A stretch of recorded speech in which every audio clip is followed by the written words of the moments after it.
but do the tragedies of the People's Temple in Jonestown, Heaven's Gate in California, and the Branch Davidians in Waco all have in common?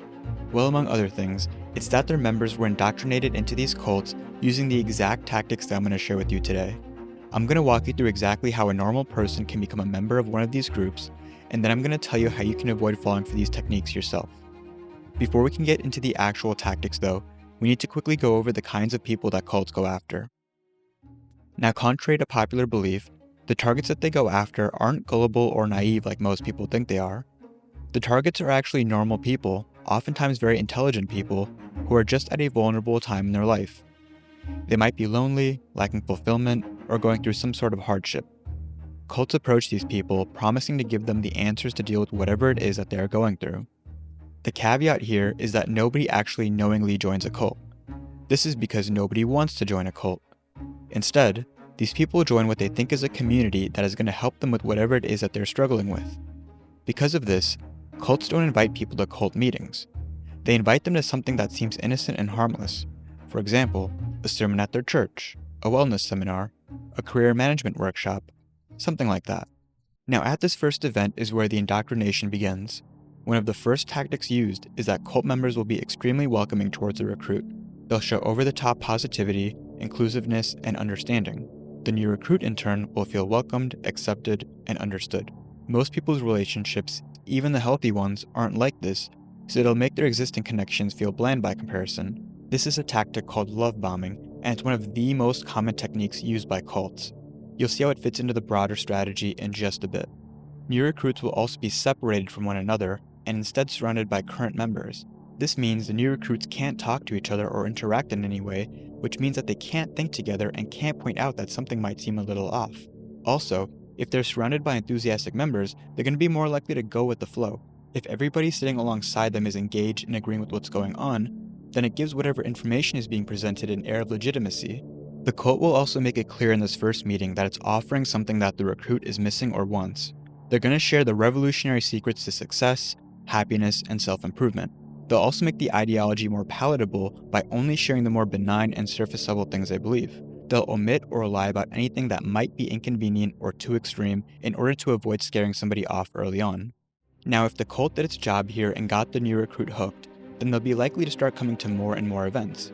Here is where the next tactic occurs, which is to start making the new member emotionally dependent on the cult.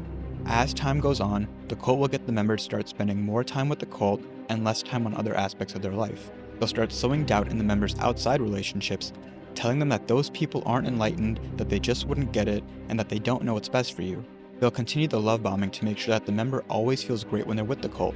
Over time, these actions will cause the member to replace their old support system with the cult, creating that emotional dependence. The next tactic is to create an environment where questioning ideology or dissenting from the group is not tolerated. In these cults, the ideology is always right, and if it doesn't work or it doesn't make sense, then something must be wrong with the individual.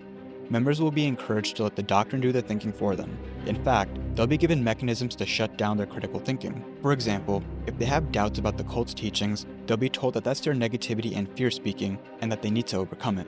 Now, as the members' dependence on the group starts to increase, the cult will start making bigger and bigger demands. They'll ask for more time, money, and energy. If the member resists, the next tactic of emotional manipulation is employed. The cult will start to withhold the love and approval that was previously being given freely through the love bombing. Because the member is now emotionally dependent on the group, taking away the group's approval will pressure them into complying. They can also use fear by telling the member all the bad things that will happen if they don't listen to the cult, or use guilt by accusing the member of being selfish and putting themselves before the other members. If these tactics are employed properly, cults can get a member to make larger and larger sacrifices for the cult over time. The next technique is isolation. As a member's dependence grows, they might be encouraged to cut ties with anybody outside the cult who's not willing to join. This lets them monopolize the support system of the members, since now the only friends and family the member has are within the cult. Additionally, the cult will become the only source of information for this person. They'll filter out anything that's critical of the group and only give information that pushes their own goals. In some cases, members might end up living in compounds where they are physically isolated from the outside world. This can be particularly useful, but not required, for the next tactic, which is to destroy cognitive function and critical thinking, and this can be done in several ways. Members can be deprived of sleep, put through constant activity where they have no time to rest, and restricted to a diet with poor nutrition. They might also be pushed into extreme experiences, such as mental breakdowns, which the cult will then explain away as spiritual breakthroughs or purging of demons. They may undergo prolonged periods of fasting, or be slipped into trance-like states through repetitive acts such as extended periods of meditation and chanting. All of this serves to reduce the cognitive function of the member, making their minds easier to mold. So now you know how cults use tactics such as fostering emotional dependence, isolation, and breaking down critical thinking to turn ordinary people into followers. So how can you prevent this from happening to you? Well, the best way possible is to simply know the warning signs of a cult-like group. These can include excessive praise and attention, encouragement to isolate from outside influences, exaggerated promises of salvation, happiness, or enlightenment, and discouragement of questioning, doubt, or scrutiny of the group and its ideas. Conversely, some good signs of a healthy group would be open and transparent communication, welcoming of questioning and critical thinking, respect for personal boundaries, and freedom to leave or take breaks from the group at any given time.